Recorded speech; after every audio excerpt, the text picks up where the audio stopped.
Cercel encore. On est le 3 avril 2021. Alors je viens sur la trompette ce matin encore et je viens proclamer le retour de notre Seigneur Jésus-Christ. Soyez bénis et soyez encouragés. Amen. On est vraiment dans les moments qui nous rapprochent. Amen. De la venue de notre Seigneur. Il est donc très très important qu'on ne puisse pas se laisser distraire. Amen. Il est important qu'on reste concentré sur ce que le Seigneur nous a dit. Et dans ce que le Seigneur nous a dit, l'observance du sabbat est quelque chose de très très important. Parce que c'est un signe entre Dieu et ses enfants. Amen. C'est le Créateur de l'univers qui a fixé ce signe-là. Celui-là qui nous a créés. Celui-là par qui tu existes. C'est lui qui a fixé ces règles-là. De la même manière, par exemple, qu'il nous a dit de ne pas tuer et nous ne tuons pas. De la même manière, il nous a dit de respecter le sabbat si nous voulons l'honorer. Évidemment, si nous ne voulons pas l'honorer, on comprend que nous ne respectons pas le sabbat. Et ça témoigne aussi de notre désinvolture envers ce Dieu, la créateur de l'univers. Et Dieu a dit à Israël, il dit, si je suis père, où est l'honneur qui m'est dû? Et ça, c'est la question qu'on peut se poser, surtout pour nous les parents. Surtout quand on a un enfant qui ne nous rend pas honneur. C'est-à-dire souvent l'enfant peut être, entre guillemets, têtu, entêté et tout. Et quand il y a un honneur, quand même, les parents laissent passer. Mais quand, dans son entêtement, l'enfant est désinvolte, vraiment dépravé de tout respect, ça fait beaucoup de peine aux parents. Parce que le parent sait comment il a fait venir cet enfant, comment il a souffert, surtout si c'est la mère pendant 9 mois, et puis comment elle s'est dépensée pour le bien de cet enfant, ça fait mal. C'est la même chose pour Dieu. Amen. Alors, on ne peut pas comparer Dieu à un être humain, mais la seule manière de comprendre un peu ce que le Seigneur attend de nous, c'est de prendre l'exemple de la relation entre un parent et son enfant. Et Dieu est un père pour nous. On était en lui, on est sorti de lui. La preuve est que dans notre ADN figure le nom Yahweh, le Yod-Hé et le Vav-Hé. Nous sommes ses enfants, nous sommes tirés de lui, si du moins nous le réalisons, et si nous décidons de ne pas marcher sur la voie de l'ennemi. Il est donc très très important qu'on puisse le mettre en priorité. Amen. Et pour Dieu, l'observance du sabbat est un signe d'honneur pour lui. Souvent c'est comme dans un couple, amen, l'un aime les croissants, amen, et l'autre aime marcher. Alors celui-là qui aime les croissants offre les croissants à l'anniversaire de l'autre, alors que l'autre lui veut juste marcher dans la forêt. Alors si on comprend bien, ça veut dire que quand ce sera son anniversaire, au lieu de lui offrir les croissants, prends une bonne marche dans la forêt avec l'autre partie, et cette personne-là va savoir que tu l'aimes. Parce que tu as décidé de t'investir dans quelque chose qui le touche, qui la touche.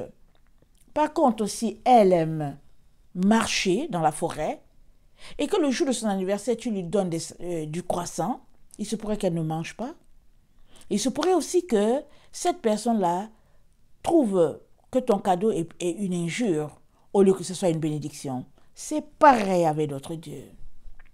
Tu ne peux pas prétendre aimer Dieu et l'honorer quand tu t'en fous, excusez-moi du terme, éperdument de ce qu'il te dit ou pas.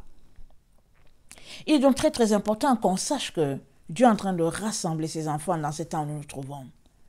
Et tous ceux-là qui étaient égarés, souvent peut-être parce qu'ils ne savaient pas, souvent par ignorance, tous ceux-là qui étaient égarés, ils reviennent dans les bras de leur père en disant « Père, pardonne-moi. Au fait, je savais que ça avait été changé, le sabbat, mais bon, je me disais que je faisais des efforts pour que dimanche, je puisse le mettre de côté mais je me rends compte que c'est samedi. Alors, Père, aide-moi à me réajuster. Souvent, ça peut prendre... Excusez-moi. Souvent, hein, ça peut prendre du temps. Amen. Ça peut prendre quelques semaines avant que tout retourne à l'ordre. Pourquoi? Parce que, ben voilà, tu as pris l'habitude de vivre d'une façon les samedis. Et maintenant, hein, le Seigneur attend autre chose de toi. Amen. Souvent, les femmes, dans le service à la maison, souvent les samedis, c'est là qu'elles vont faire le ménage et puis font toutes sortes d'histoires. Excusez-moi. Ils font toutes sortes d'histoires planifiées les samedis. Souvent, les parents, ils vont aller à la pêche, toutes sortes d'histoires. Amen. Alors, il suffit de changer. Alors, si tu aimais aller à la pêche le samedi et que c'était une journée où vous aimez marcher au bord de l'eau, mettez ça plutôt le dimanche et réajustez-vous. Et puis bon, souvent ça peut prendre que pour se réajuster, amen, ramener les choses au sabbat le samedi, ça prendrait peut-être que chaque jour, lundi, mardi, mercredi, chaque jour, tu fasses un peu de ce que tu faisais le samedi. De telle sorte que tu vas rétablir l'ordre très, très, très, très rapidement. Et aussi, si c'est dans une relation de couple où l'un n'est pas convaincu, souvent aussi ça peut faire que tu observes ton sabbat déjà le samedi. Et le dimanche, tu vas aussi à l'église avec l'autre, parce que de toutes les manières, on est appelé à prier, à louer le Seigneur à tous les jours. Alors, tu l'accompagnes jusqu'à ce que les choses soient ajustées. Amen. Mais là où nous sommes, dans le temps où nous sommes, les vrais enfants de Dieu qui se préparent, ils ne sont plus dans les églises. Hein. Je préfère te le dire tout de suite. Ils sont chez eux, en train de connecter à leur Dieu, en train de savoir qu'est-ce qu'ils peuvent encore faire pour pouvoir s'épurer. Parce que ce n'est pas une affaire de 2 heures assis quelque part et que tu observes les gens qui vont faire que tu vas connecter à Dieu. Ça, on appelle ça de la religion. Connecter à Dieu, c'est lui vouer ta vie 24 heures sur 24. Évidemment, si tu travailles et que ton travail, ça te prend 8-10 heures, tu sais que ce temps-là, tu travailles, mais ce travail, c'est à la gloire de Dieu, parce que tout ce que tu reçois, tu viens devant Dieu, et Dieu te donne de répartir cela. Et il veut bien que tu manges, il veut bien que tu payes ton loyer, alors Dieu, dans sa grâce, te donne de garder ce travail-là, mais le travail ne doit pas être une pierre d'achoppement pour toi, pour t'éloigner de Dieu. Au contraire, ça devrait être plutôt un moyen de servir le Seigneur. Amen. Alors, c'est toujours question d'ajustement et d'ajustement. Et s'ajuste qui veut. Si tu ne veux pas t'ajuster, jamais tu ne t'ajusteras. Tu justifieras toujours tes actions. Mais la Bible dit, chacun récoltera ce qu'il aura sémé. Si tu sèmes dans la justice, tu récolteras la justice, dans la justice. Si tu sèmes aussi dans la dépravation, tu récolteras ta séduction, tes erreurs, ton leurre, tu récolteras. Et Dieu y ajoutera un peu. Il est donc très très important de donner la priorité à ce Dieu-là et de lui rendre tout l'honneur, toute la gloire qui lui est due. Béni soit ce Dieu-là. Amen.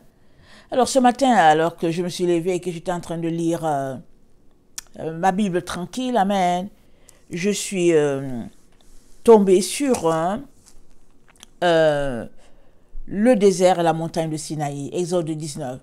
Tous les samedis, j'aime lire les 10 commandements. J'aime lire, me rafraîchir la mémoire et puis regarder tout ça. Mais en lisant, avant de lire Exode 20, j'ai commencé par Exode 19 et c'est de là que vient mon titre aujourd'hui. Je parle de la Nouvelle Jérusalem, prototype du mont Sinaï. Amen.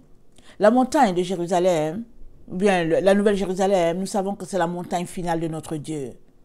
Et j'ai été attirée, j'ai été frappée par l'analogie qu'il y avait avec le spectacle sur le mont Sinaï. Alors j'aimerais qu'on regarde cela. Et puis bon, on va tirer certaines leçons pour nous-mêmes dans ce temps où nous nous trouvons. Amen. Alors, Exode 19, le verset 10. Et l'Éternel dit à Moïse, va vers le peuple, sanctifie-les aujourd'hui et demain, qu'ils lavent leurs vêtements, qu'ils soient prêts pour le 3e jour, car le 3e jour, l'Éternel descendra aux yeux de tout le peuple sur la montagne du Sinaï. Tu fixeras au peuple des limites tout autour, et tu diras, gardez-vous de monter sur la montagne ou d'en toucher le bord. Quiconque touchera la montagne sera puni de mort. On ne mettra pas la main sur lui, mais on le lapidera, et on le percera de flèches, animal ou homme. Il ne vivra point. Quand la trompette sonnera, ils s'avanceront près de la montagne. Moïse descendit la montagne vers le peuple, il sanctifia le peuple, et ils lavèrent leurs vêtements. Il dit au peuple, soyez prêts, dans 3 jours, ne vous approchez d'aucune femme. Le 3e jour, au matin, il y eut des tonnerres, des éclairs et une épaisse nuée sur la montagne. Le son de la trompette retentit fortement, et tout le peuple qui était dans le camp fut saisi d'épouvante. Moïse fit sortir le peuple du camp à la rencontre de Dieu. Ils se placèrent au bas de la montagne. La montagne de Sinaï était toute enfumée parce que l'Éternel y était descendu au milieu du feu. Cette fumée s'élevait comme la fumée d'une fournaise. Toute la montagne tremblait avec violence. Le son de la trompette retentissait de plus en plus fortement. Moïse parlait et Dieu lui répondait à haute voix. Ainsi l'Éternel descendit sur la montagne de Sinaï. Sur le sommet de la montagne, l'Éternel appela Moïse sur le sommet de la montagne, et Moïse monta. L'Éternel dit à Moïse, descends, fais au peuple la défense expresse de se précipiter vers l'Éternel, pour regarder de peur qu'un grand nombre d'entre eux ne périssent. Que les sacrificateurs qui s'approchent de l'Éternel se sanctifient aussi, de peur que l'Éternel ne les frappe de mort. Moïse dit à l'Éternel, le peuple ne pourra pas monter sur la montagne de Sinaï, car tu nous as fait la défense expresse en disant, fixe des limites autour de la montagne et sanctifie-la. L'Éternel dit à Moïse, va, descends, tu monteras ensuite avec Aaron. Mais que les sacrificateurs et le peuple ne se précipitent point pour monter vers l'Éternel, de peur qu'il ne les frappe de mort. Moïse descendit vers le peuple et lui dit ces choses. Amen. Alors, on regarde ce spectacle, c'est un spectacle effrayant. Amen. Même à distance, qu'on n'a pas assisté, on voit combien ça sème la peur, la crainte de Dieu. Mais quand on voit plus loin dans la lecture, amen, on se rend compte que Dieu voulait susciter la crainte, sa crainte dans le cœur de ses enfants qui ont vécu longtemps dans la culture égyptienne, loin de ce Dieu-là, loin de ce Dieu ami de leur grand-père, Abraham. Amen. Alors ils ont vécu dans la débauche, dans la vie lascive, dans toutes sortes de situations, mais ils savaient qu'ils sont les fils d'Abraham. Alors ils avaient un comportement quand même mitigé, de toutes sortes que Dieu n'aimait pas, et Dieu les a fait sortir à bras de fer par Moïse, et là dans le désert, amen, il se révèle à eux comme le Dieu qu'ils devraient craindre. Amen. Alors, le mont Sinaï, on ne sait pas pourquoi dans certaines versions il parle de Horeb, amen, même dans Malachie on parle de Horeb, mais c'est à Sinaï que le spectacle s'est passé. Ce n'est pas à Horeb. Alors, qu'est-ce qui s'est passé? Pourquoi le nom est différent? On ne sait pas, mais ici on voit bien que c'est le mont Sinaï, et le mont Sinaï c'est situé entre le Kenya et puis, je pense, le Kenya et puis l'Égypte, dans ce secteur-là. C'est là-bas que le spectacle s'est passé. Amen. Alors, on ne sait pas pourquoi il parle d'Horeb, mais le lieu, c'est pas ça qui est tellement, c'est pas le, je veux dire, c'est pas le nom, je ne sais pas si c'est une erreur ou pas, mais tout ce qu'on doit savoir, c'est que Dieu a dit à Moïse de fixer des limites au peuple. Et Moïse, c'est un prototype de Christ. Rappelons-nous, Dieu a dit, il fixe les limites. Et maintenant encore, Dieu le dit, Dieu dit, il ne faut pas que les gens s'approchent de la montagne, ils vont mourir. Et après encore, il dit à Dieu, il ne faut pas que les sacrificateurs s'approchent. Il faut qu'ils se sanctifient. Et puis Moïse lui dit, mais ils ne peuvent pas s'approcher, tu nous as donné des limites. Et Dieu dit, ok, toi, va vers eux. Va vers eux. Et le fait que Moïse soit allé vers le peuple, ça représente comment Christ est descendu, amen, jusqu'à nous, nous les humains, parce que ce n'est pas à nous les humains d'arriver à l'éternel dans la situation où on est des hommes de péché. Il y a une personne qui allait vers Dieu de son vivant, c'est Enoch. Et quand la Bible parle de lui, la Bible nous dit que Enoch marcha devant Dieu et il ne fut plus parce que Dieu le prit. Lui, il allait vers Dieu, vers la véritable montagne de l'Éternel. Amen. Et ici, Dieu donne des consignes assez strictes à Moïse. Il lui dit de sanctifier le peuple pendant 1 jour, 2 jours, et le 3e jour, il les visitera. Et on sait qu'ici, c'est une prophétie, parce que Jésus-Christ, quand Jésus est venu, le compteur s'est mis en marche. Amen. Il a marché pendant 1 jour. Il a vécu 1 jour. Il a le 2e. Et le 3e jour, c'est là où nous sommes. Parce que 1 jour, c'est comme 1000 ans. 1000 ans, c'est comme 1 jour. Amen. Alors, la montagne de Sion dont était enfumée, le verset 18 nous dit, parce que l'Éternel y était descendu au milieu d'elle, au milieu du feu. Cette fumée s'élevait comme la fumée d'une fournaise, et toute la montagne tremblait avec violence. Le son de la trompette retentissait, et de plus en plus... le son de la trompette retentissait de plus en plus fortement. Moïse parlait et Dieu lui répondait à haute voix. Dieu voulait se révéler à son peuple.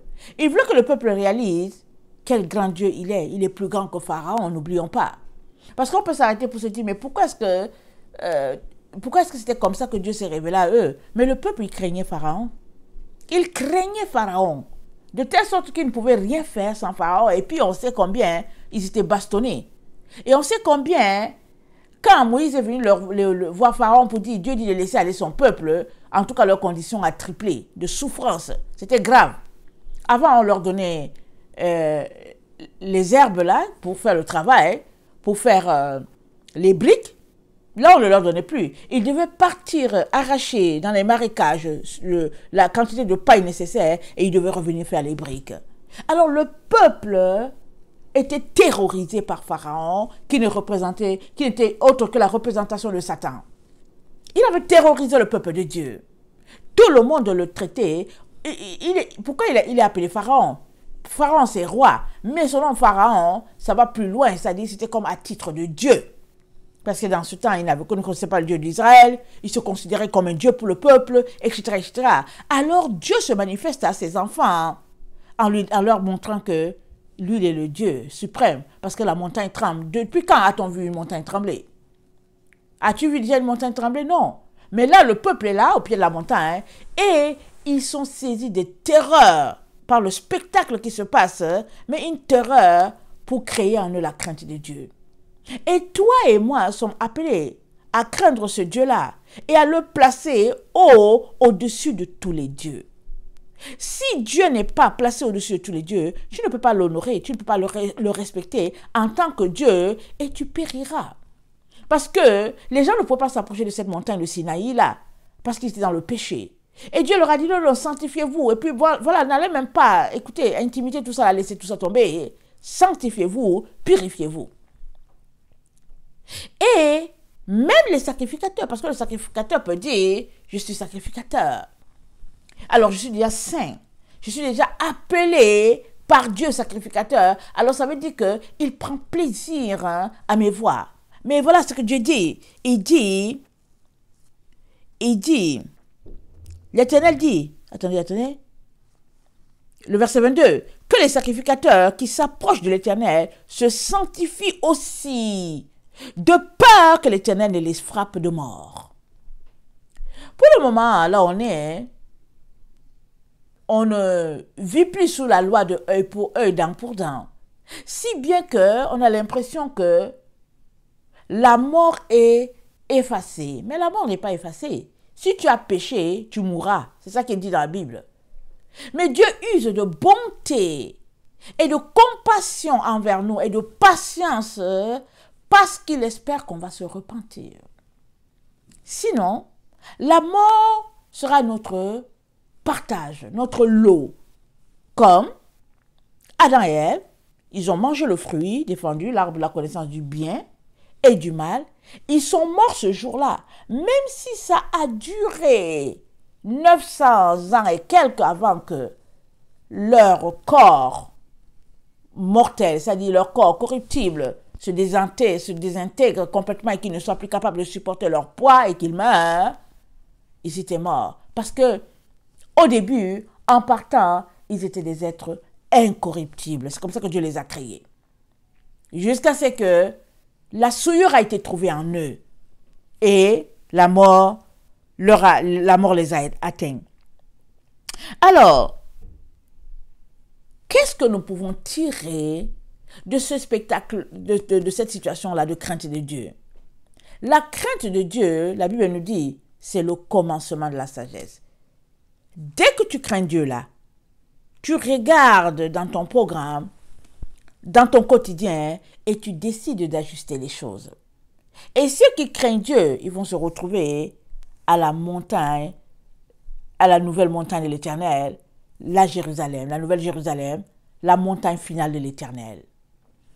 Alors, nous savons que les montagnes sont un symbole fort chez notre Dieu.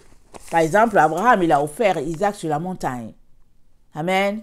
Et c'est là que, finalement, Dieu lui a donné un animal pour sacrifice à la place d'Isaac. Et Dieu était en même temps en train de lui envoyer le sacrifice de Christ. Christ a été offert sur une montagne, le mont des... comment on appelle ça là? Le mont, parce que Golgotha, c'est le mont des squelettes, des crânes. Alors, il y avait des crânes là-bas, c'était l'endroit où on tuait les gens, mais c'était un mont. Parce que quand Jésus montait avec la croix, de plus en plus il montait, il avançait. Amen. C'était un endroit élevé et c'était un mont. Et c'est là-bas que notre Seigneur a été crucifié. Amen. Un spectacle, amen, à toute l'humanité. Lui, l'innocent, il a été offert à cet endroit-là, amen, comme quand Isaac a été offert devant Dieu et que Dieu a dit à Abraham, touche pas, mets pas le couteau, touche pas s'il te plaît, parce que voilà, j'ai pourvu. Et Dieu avait déjà pourvu du temps d'Abraham par un agneau physique et finalement, Jésus est venu concrétiser cela par sa vie afin de payer ce qui a été fait au jardin d'Éden, c'est-à-dire souiller ce que Dieu a déclaré pur. Alors, donc nous sommes appelés donc à vivre sanctifiés. Et Dieu dit, le verset 22, on l'a lu, il a dit que les sacrificateurs qui s'approchent de l'Éternel se sanctifient aussi, de peur que l'Éternel ne les frappe de mort. Alors ça, c'est la partie qui m'a beaucoup accroché aujourd'hui, parce que nous sommes sacrificateurs, toi et moi, selon l'ordre de Melchisédek. Jésus-Christ a fait de nous des sacrificateurs et des rois. En tant que sacrificateurs et rois, nous avons une manière de nous comporter. Nous avons une manière de vivre. Nous sommes appelés à vivre d'une manière. Nous ne pouvons pas vivre comme les autres vivent parce que nous sommes sacrificateurs. Mais maintenant, est-ce que tu prends conscience de cela? Pour qui es-tu sacrificateur? Es-tu sacrificateur de l'Éternel Yahweh ou es-tu sacrificateur du diable? Parce qu'il y a deux dieux ici, entre guillemets. Il y a le Dieu créateur de tout l'univers, avec le grand D, et il y a le petit Dieu, avec le petit D, qui essaie de prendre la place de Dieu créateur pour vouloir corrompre les gens par-ci, par-là, par toutes sortes de séduction. C'est-à-dire que c'est...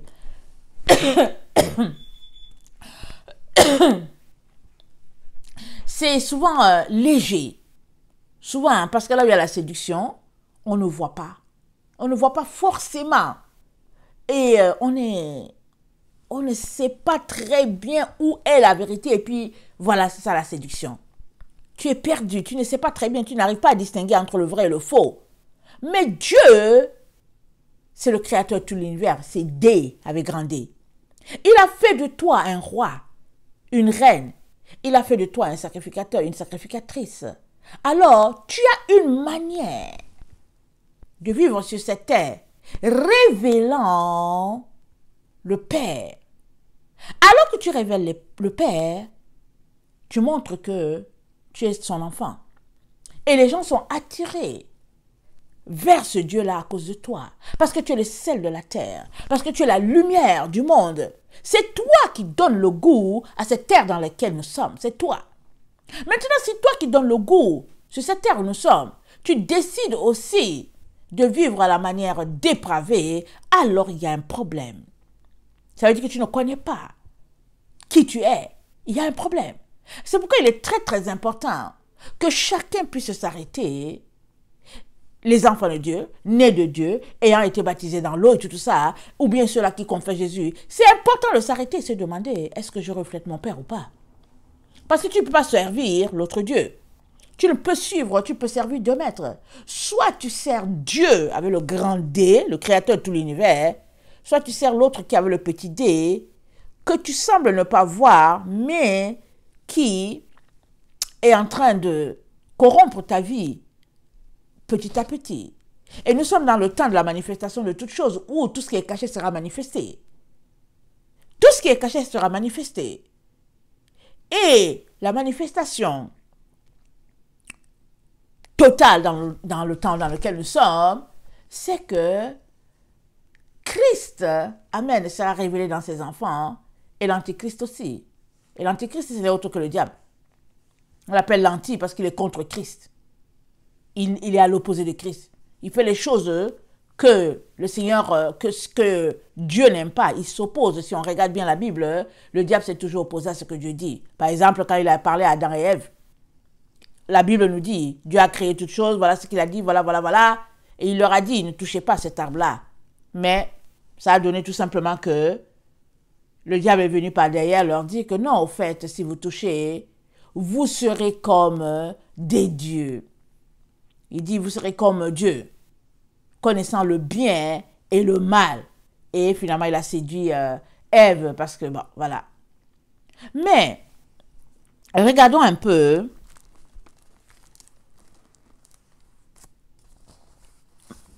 Ézéchiel 28, le verset 12 à 14. Puisque, aujourd'hui, je parle de montagne encore, un symbole devant Dieu. Alors, puisqu'on est retourné au jardin d'Éden, dans Ézéchiel 28, le verset 12 à 14, ça nous dit ceci. La parole de l'Éternel me fut adressée en ces mots au Fils de l'homme. Prononce une complainte sur le roi de Tyr. Tu lui diras, ainsi parle le Seigneur l'Éternel. Tu mettais le sceau à la perfection. Tu étais plein de sagesse, parfait en beauté. Tu étais en Éden, le jardin de Dieu. Tu étais couvert de toute espèce de pierres précieuses, de sardoine, de topaze, de diamants, de chrysolite, d'onyx, de jaspe, de saphir, d'escarboucle, d'émeraude et d'or. Tes tambourins et tes flûtes étaient à ton service, préparés pour le jour où tu fus créé. Tu étais un chérubin protecteur aux ailes déployées. Je t'avais placé et tu étais sur la sainte montagne de Dieu. Tu marchais au milieu des pierres étincelantes. Tu as été intègre dans tes voies depuis le jour où tu fus créé jusqu'à celui où l'iniquité a été trouvée chez toi. Donc, celui qu'on appelle Satan, Lucifer, Dieu l'a placé sur sa montagne. C'est ça qu'on dit, c'est ça qu'on vient de lire. Dieu l'a placé là sur sa montagne. Donc la montagne est un symbole fort de Dieu. C'est le lieu où Dieu demeure. On sait, le psaume 24 nous dit, qui montera à la montagne de l'Éternel, celui-là qui a les mains pures. Donc, Satan, il était à la montagne de l'Éternel, Dieu l'avait placé là, un chérubin protecteur, vraiment dans toute la gloire. Et c'est dit, jusqu'au jour où l'iniquité a été trouvée en son cœur. Et c'était quoi son iniquité? C'était de prendre la place de Dieu. Alors on peut s'arrêter, on peut se dire, mais comment est-ce que ça peut arriver? Comment ça peut arriver qu'une créature faite par Dieu puisse vouloir ça en sa place? Tout se passe dans notre cœur, n'est-ce pas? On peut élever ce Dieu-là ou bien on peut le rabaisser, on peut le mépriser. Alors, la montagne de l'Éternel est un lieu prisé par lui parce que c'est l'endroit où il demeure, c'est son lieu, c'est son lieu, amen, son lieu secret, son lieu où il déverse sa gloire sur ses enfants. C'est le lieu où tu peux venir l'admirer, le contempler et puis lui rendre toute la gloire qui lui est due. Alors on a vu aussi le symbole au niveau du mont Sinaï, comment il a voulu que le peuple apprenne à le craindre quand ils ont vu le spectacle sur la montagne. Maintenant, il est très important qu'on comprenne que la Nouvelle Jérusalem, c'est aussi la montagne de l'Éternel, la montagne finale. C'est là qu'on va se retrouver les enfants de Dieu qui lui obéissent, dans le temps où nous sommes. Et ceux-là qui nous ont précédés, qui sont morts dans le Seigneur, ils vont se retrouver dans la Nouvelle Jérusalem. Pourquoi? Parce qu'ils ont marché dans la crainte de Dieu. Ils ont respecté ce Dieu-là, ils l'ont honoré, ils lui ont donné toute la place dans leur cœur. Rappelons-nous, la montagne, amen, le lieu de la montagne ou bien le lien qui te lie à cette montagne de l'Éternel, c'est dans ton cœur. Parce que Dieu a placé dans nos cœurs la pensée de l'éternité. Tout est dans nos cœurs. La pensée de l'éternité est là. La connexion est là à partir de nos cœurs. Où est ton cœur en ce moment? Ton cœur est-il tourné vers le Créateur de tout l'univers ou ton cœur est-il contre lui? À la rébellion. Parce que si ton cœur est contre Dieu, à la rébellion, tu te connectes directement avec Satan. Tu es avec Satan. Mais si ton cœur est avec Dieu et que tu apprends chaque jour à le craindre, alors tu te connectes à la montagne de l'Éternel et tu te retrouveras sur la montagne finale de l'Éternel qui est la Nouvelle Jérusalem. Lisons Hébreux 12, le verset 18 à 24. Hébreux 12.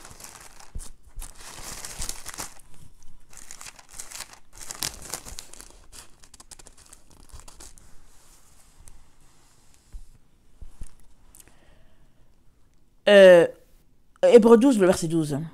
Fortifiez donc vos mains languissantes et vos genoux affaiblis. Et suivez avec vos pieds des voies droites afin que ce qui est boiteux ne dévie pas, mais plutôt se raffermisse. Alors pourquoi ici l'auteur d'Hébreux parle de fortifier vos mains et vos genoux affaiblis? C'est parce que quand on prie Dieu, on est à genoux. On prie Dieu à genoux.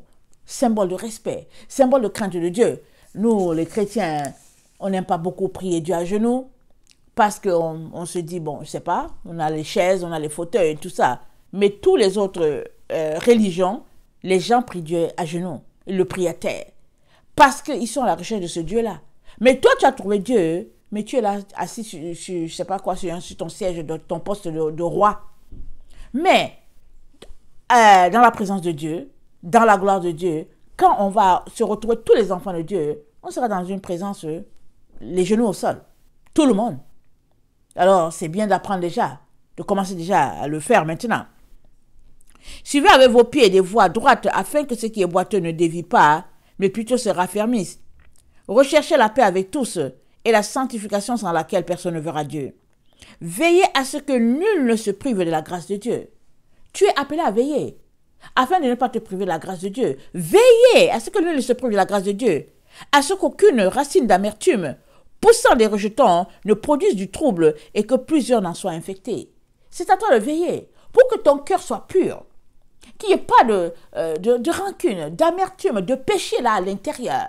Parce que le péché va détruire tout ce qui est saint. Amen. Puisque la montagne de l'Éternel, son point de départ, c'est dans ton cœur. Attendez. Veillez à ce que l'une ne se prive de la grâce de Dieu et qu'aucune racine d'amertume poussant des rejetons ne produise du trouble et que plusieurs n'en soient infectés. À ce qu'il n'y ait ni impudique, ni profane, comme Ésaü, qui pour un mets vendit son droit d'aînesse. Vous savez que plus tard, voulant obtenir la bénédiction, il fut rejeté parce qu'il la sollicita avec larmes, car son repentir ne put avoir aucun effet. Quand Ésaü a voulu revenir, c'était trop tard. Il y a un temps. Amen. Dieu dit, aujourd'hui, si vous entendez sa voix, n'endurcissez pas vos cœurs. Il y a un temps prévu pour Dieu, pour la repentance de tout un chacun. Il y a un jour où finalement la porte se ferme. C'est dit, aujourd'hui si vous entendez sa voix, n'endurcissez pas vos cœurs. Parce que tu ne sais pas si c'est le dernier jour que Dieu prévoit pour toi. À cause de ton cœur qui est dur. À cause de ton cœur qui est rebelle. Tu ne sais pas. Tu ne sais pas pourquoi, par exemple, à telle personne, Dieu va donner, exemple, 1000 jours. exemple, alors qu'à tel autre, Dieu va donner par exemple 300. On ne sait pas, c'est lié à quoi. Mais aujourd'hui, si tu entends savoir, répands-toi. Répands-toi. Alors, à force de te repentir, amen, Dieu va te faire grâce. Mais si tu t'endurcis, un jour vient où Dieu dit, assez, c'est assez.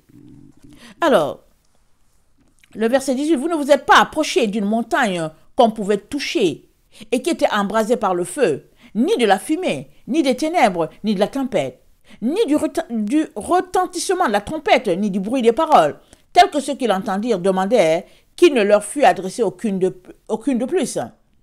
Car ils ne supportaient pas cette déclaration. Si même une bête touche la montagne, elle sera lapidée. Et ce spectacle était si terrible que Moïse dit, je suis épouvanté et tout tremblant. Mais vous vous êtes approchés de la montagne de Sion, de la cité du Dieu vivant, la Jérusalem céleste, des myriades qui forment le cœur des anges, de l'assemblée des premiers-nés inscrits dans le ciel, du juge qui est le Dieu de tous, des esprits des justes parvenus à la perfection, de Jésus qui est le médiateur de la nouvelle alliance et du sang de l'aspersion qui parle mieux que celui d'Abel. Gardez-vous, écoutez bien, gardez-vous de refuser d'entendre celui qui parle, car si ceux-là n'ont pas échappé, qui refusèrent d'entendre celui qui publiait les oracles de la terre, combien moins échapperions-nous si nous nous détournons de celui qui parle du haut des cieux? Lui dont la voix alors ébranla la terre, et qui maintenant a fait cette promesse une fois encore, j'ébranlerai non seulement la terre, mais aussi le ciel. Ces mots, une fois encore, indiquent le changement des choses ébranlées, comme étant faites pour un temps, afin que les choses inébranlables subsistent. C'est pourquoi, recevant un royaume inébranlable, montrons notre reconnaissance en rendant à Dieu un culte qui lui soit agréable, avec piété et avec crainte, car notre Dieu aussi est un feu dévorant. C'est pas plus compliqué, c'est-à-dire que ça c'est le résumé de tous les résumés. Rendons, c'est pourquoi, recevant un royaume inébranlable, montrons notre reconnaissance en rendant à Dieu un culte qui lui soit agréable, avec piété et avec crainte. Es-tu de ceux-là qui craignent Dieu? Es-tu de ceux-là qui lui a fait la place dans ton cœur, lui rendant ce qu'il te demande, ce à quoi il aspire envers ses enfants? Il est Dieu, il est Père, il attend que ses enfants se comportent avec lui d'une manière. Est-ce que tu lui rends la gloire qui lui est due? Est-ce que tu lui rends? Parce que la Nouvelle Jérusalem, on vient de le lire, c'est la montagne finale de l'Éternel. Et vont se retrouver sur cette montagne finale-là ceux-là qui ont le cœur pur, ceux-là qui ont accepté de laisser de côté leur moi pour faire la place à Dieu.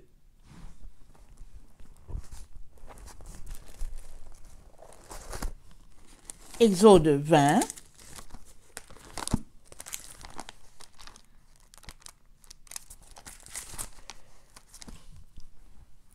Le verset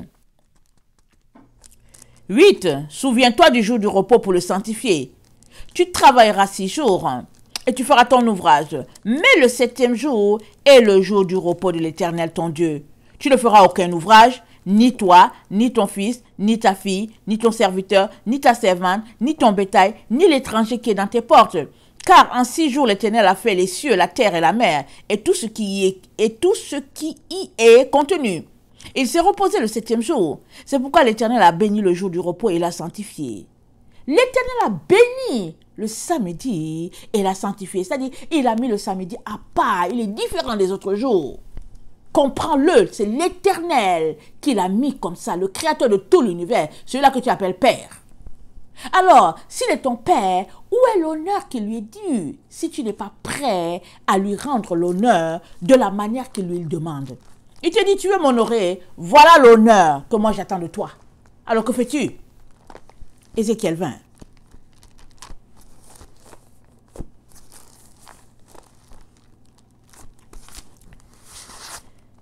Ézéchiel 20, le verset 20. Sanctifiez mes sabbats, et qu'il soit entre moi et vous un signe auquel on connaisse que je suis l'Éternel votre Dieu. qu'il soit le signe entre toi et Dieu le Père, que c'est lui qui est ton Dieu. Que les gens voient que oui, c'est Dieu qui est ton Dieu. Et que toi-même, tu saches que, au fait, oui, je t'appartiens, Père, parce que je respecte ton sabbat. C'est ça qu'il nous a demandé. Ce n'est pas compliqué. Ce n'est pas compliqué. Mais, qu'est-ce qui nous bloque? Souvent, c'est l'orgueil. Souvent, on ne réalise pas qu'on est orgueilleux. On ne réalise pas qu'on est entêté. On ne réalise pas qu'on est rebelle à ce Dieu-là. On peut s'arrêter pour dire, mais c'est quoi en fait mon problème? C'est quoi l'histoire? Qu'est-ce qui fait par exemple que je refuse d'observer ce jour? C'est quoi le problème? On ne sait pas. On ne sait pas. C'est la rébellion ancrée dans nos racines, là-bas en profondeur. Juste pour dire, non, non, moi je vais faire ce que je veux. Tu ne peux pas faire ce que tu veux parce que tu ne t'es pas créé toi-même. Tu ne t'es pas créé toi-même. Quelqu'un t'a créé. C'est comme si toi, tu mets en place un robot, tu montes un petit ordinateur, tu dis à l'ordinateur, ok, je te place là sur le comptoir à la cuisine, et ton travail, c'est chaque fois qu'il y a une assiette sur le comptoir, tu l'enlèves, tu le déposes dans le bac des objets sales. Tu dis ça à ton ordinateur. Et l'ordinateur, ok, tu donnes un manche à ton ordinateur et son travail, dès que tu déposes une tasse sur le comptoir de cuisine, l'ordinateur qui est là, il prend la tasse ou bien, peu importe le récipient, il le dépose dans le bac qui est à côté de lui, le bac des objets sales, exemple. Mais subitement, l'ordinateur se met à frapper le comptoir. Au lieu de prendre ce récipient-là, il se met à frapper le comptoir, il le frappe de telle sorte que le comptoir est en train de... Il y a quelque chose qui ne va pas. Toi, tu vas entendre le bruit de ton ordinateur. Puisque c'est un robot, tu vas dire, mais il y a quelque chose qui ne va pas. Tu vas arrêter la fonction. Tu vas arrêter la fonction pour dire, c'est bizarre. Le programme, c'est déprogrammé. Je ne sais pas pourquoi c'est déprogrammé. Tu vas retourner voir ta fonction à l'intérieur pour dire, mais pourquoi ça ne marche pas? Suppose que tu fais ça, tu donnes toutes les consignes à ton robot, et tu sors, tu vas faire un tour en pharmacie, par exemple, pour 30 minutes, tu te dis que tu reviens. Mais tu t'en vas, et puis tu as tout programmé, tu as essayé, et puis tout marche bien, tu t'en vas pour 30 minutes, et tu reviens, tu vois que le robot s'est déplacé, ça a commencé à bouger, ça s'est déplacé, et ça a commencé à faire du tapage partout dans ta maison. Le gâchis sera grave, n'est-ce pas? Parce que tu lui as donné des consignes, tu as dit au robot là, écoute, voilà, tu as mis tout ça dans l'ordinateur, tu as programmé.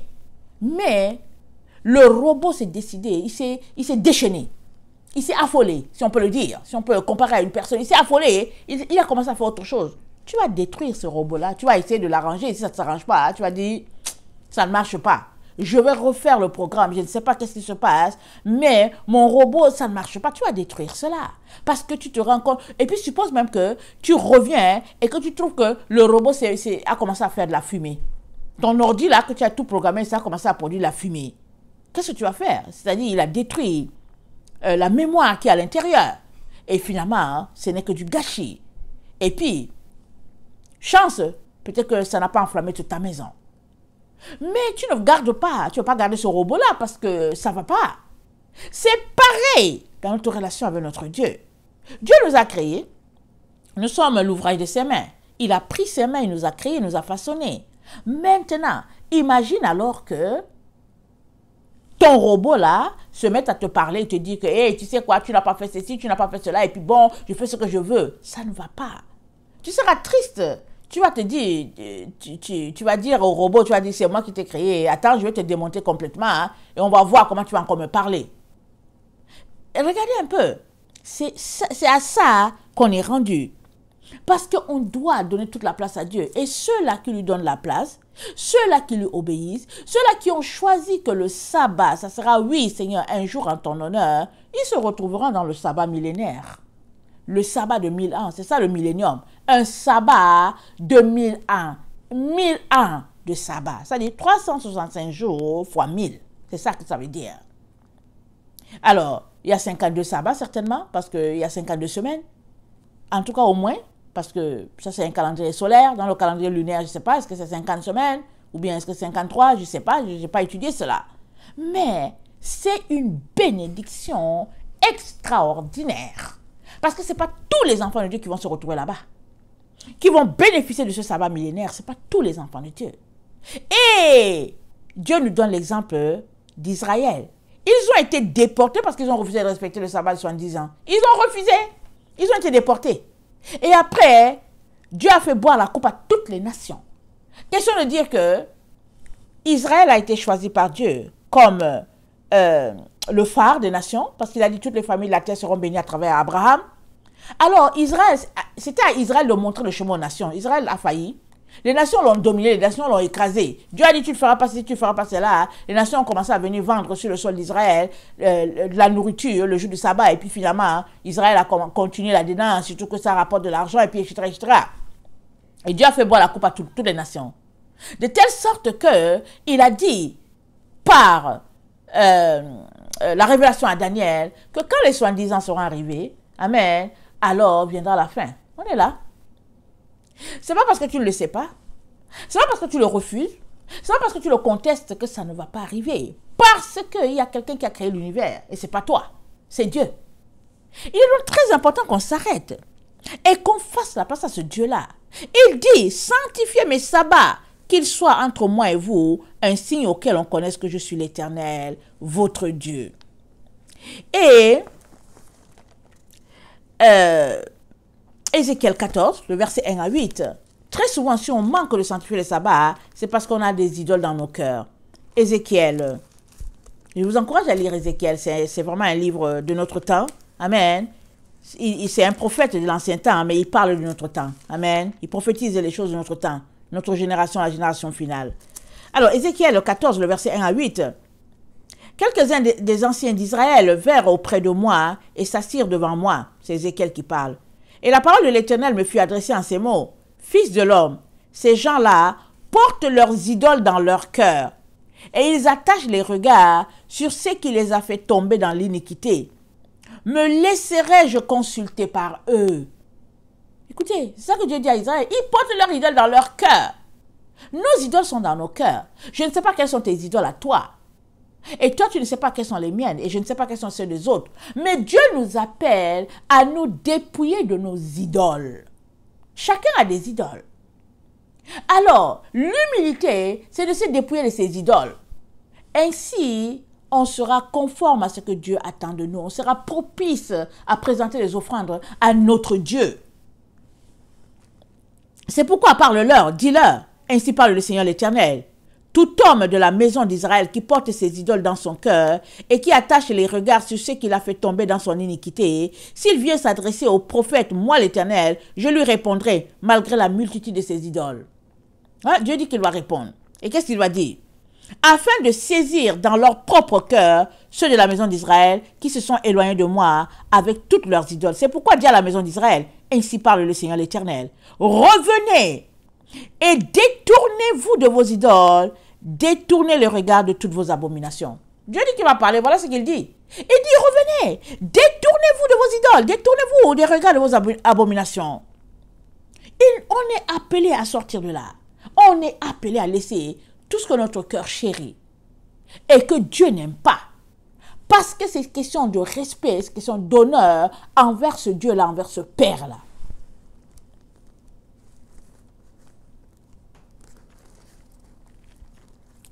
Ézéchiel 20, 33-38. Ézéchiel 20, 33-38. Je suis vivant, dit le Seigneur, l'Éternel, je régnerai sur vous à main forte et à bras étendus et en répandant ma fureur. Je vous ferai sortir du milieu des peuples.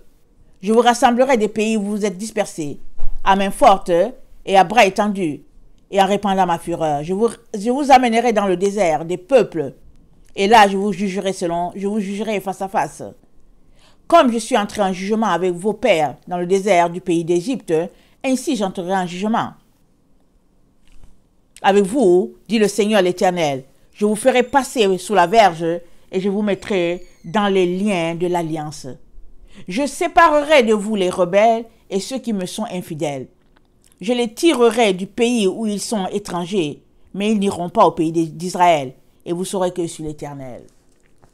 Amen. Dieu va séparer il sépare les rebelles et des obéissants. Il sépare les rebelles et des personnes obéissantes. Il les sépare, il fait deux groupes. Toi et moi ne pouvons pas continuer dans notre voie de rébellion. Nous ne pouvons que venir devant ce Dieu pour lui dire, Père, pardonne-nous et donne-nous de te craindre, de te faire toute la place, toi le créateur de l'univers, toi qui nous as créés, qui as fait de nous tes enfants. Amen. Alors, je vais terminer en lisant Apocalypse 21, là où se trouve la montagne finale de l'Éternel, l'endroit où nous voulons tous aller. Amen. L'endroit où nous aspirons tous à nous retrouver. Amen. Alors, puis je vis un nouveau ciel, Apocalypse 21, et une nouvelle terre. Car le premier ciel et la première terre avaient disparu, et la mer n'était plus. Et je vis descendre du ciel d'auprès de Dieu la ville sainte, la nouvelle Jérusalem, préparée comme une épouse qui s'est parée pour son époux. Et j'entendis du trône une forte voix qui disait, voici le tabernacle de Dieu avec les hommes. Et il habitera avec eux, il sera son peuple, et Dieu lui-même sera avec eux. La montagne finale de l'Éternel, la nouvelle Jérusalem. Il essuiera toute larme de leurs yeux, et la mort ne sera plus. Il n'y aura plus ni deuil, ni cri, ni douleur, car les premières choses ont disparu. Et celui qui était assis sur le trône dit, voici je fais toutes choses nouvelles. Et il dit, écris ces paroles sont certaines et véritables. Il me dit, c'est fait, je suis l'alpha et l'oméga, le commencement et la fin. À celui qui a soif, je donnerai de la source d'eau, de la vie gratuitement. Celui qui vaincra héritera ces choses, et je serai de son Dieu, il sera mon peuple. Mais pour les lâches, les incrédules, les abominables, les meurtriers, les impudiques, les enchanteurs, les idolâtres, et tous les menteurs, leur passera dans les temps ardents de feu, et le soufre qui est la seconde mort. La seconde mort, je ne le souhaite pas pour toi, je ne le souhaite pas pour moi. Amen. S'il vous plaît, je viens encore vous demander, amen, de changer les choses qui sont à changer, parce que le temps ne restera pas toujours comme ça. On voit le temps, on a l'impression que c'est un temps qui est calme et que tout est sous contrôle. Mais c'est calme comme ça parce que, au fait, Dieu nous donne encore le temps de nous repentir. C'est calme. Mais bientôt, les choses vont commencer. Le jugement de Dieu va commencer sur la terre. Amen. Alors, où seras-tu trouvé? Que deviendras-tu? Pendant que tu peux encore changer les choses, choisis de changer les choses. Rends à Dieu le culte qui lui est dû. Crains-le, parce que c'est le commencement de la sagesse. Et avant de te laisser, je t'encourage à aller lire Proverbe 4, Proverbe 8, Proverbe 3. Amen. Lis Proverbe 1, lis Proverbe 3, lis Proverbe 8 et sois imprégné de la crainte de ce Dieu-là et réalise qu'il n'est pas ton petit ami. Il est ton créateur. Amen. Soyez bénis. Je vous aime beaucoup et Dieu davantage. Maranatha, Jésus revient. Amen et amen. Soyez bénis et persévérants. Amen. Bientôt nos yeux le verront face à face. Soyez bénis.